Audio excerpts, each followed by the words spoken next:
Hey everyone, this is Hayden again here with Informal Inquiry, and today I'm going to talk about depression.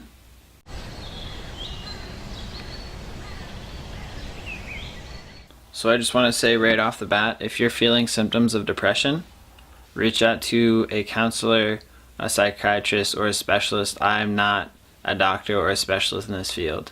That being said, I have been depressed before, so I do understand to some degree, at least I understand my depression. Everybody's depression is different, but I'll go ahead and share what was helpful for me. And so what I found to be helpful with depression was creating long-term goals for myself. Think about those long-term goals. You probably have them written down somewhere, or maybe you have them in your mind.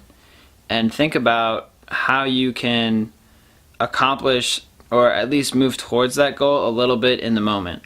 And it gives you some perspective on the depression that you're feeling at the moment, and it'll allow you to orient yourself towards that and maybe give some context and some purpose for that suffering. But if you feel like it's not helpful, like you're not getting anywhere, or it doesn't help at all, don't get discouraged. Depression is very stubborn. It's tricky. And so it might not get better right away, but with time and you keep on sort of coming back to those long-term goals, it might change the way you engage. It might change the way you approach your depression. So there's another thing that what I used, I only did it once, but it was extremely helpful for me. I call it the question sheet. So what I did is I wrote down all of the questions I had in my mind about myself, whether they were negative or whether they were, positive questions.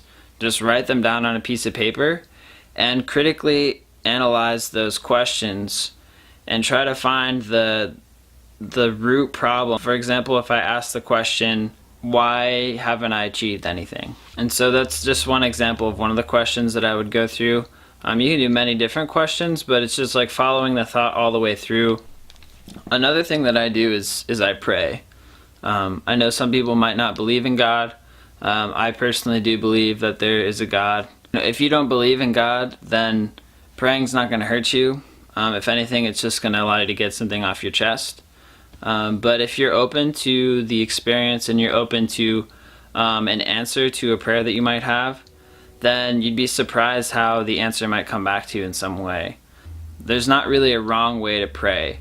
The most important thing is just that you speak from your heart and really share what's on your mind, and really ask for what you feel like you need. And if nothing's been helpful, or you don't think anything in this video would have been helpful at all, then I suggest that you just keep trying different things. Everybody's depression is different, like I said in the beginning.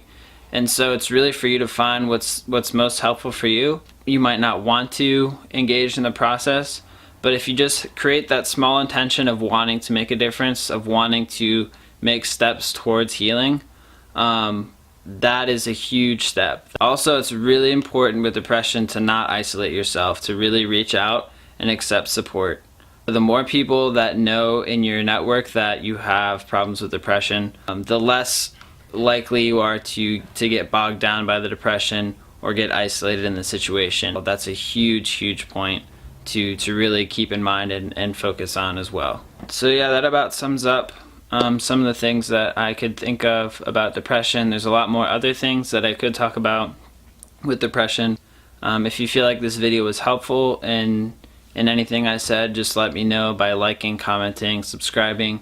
I love feedback, and it's nice for me to know that my content's helping some people.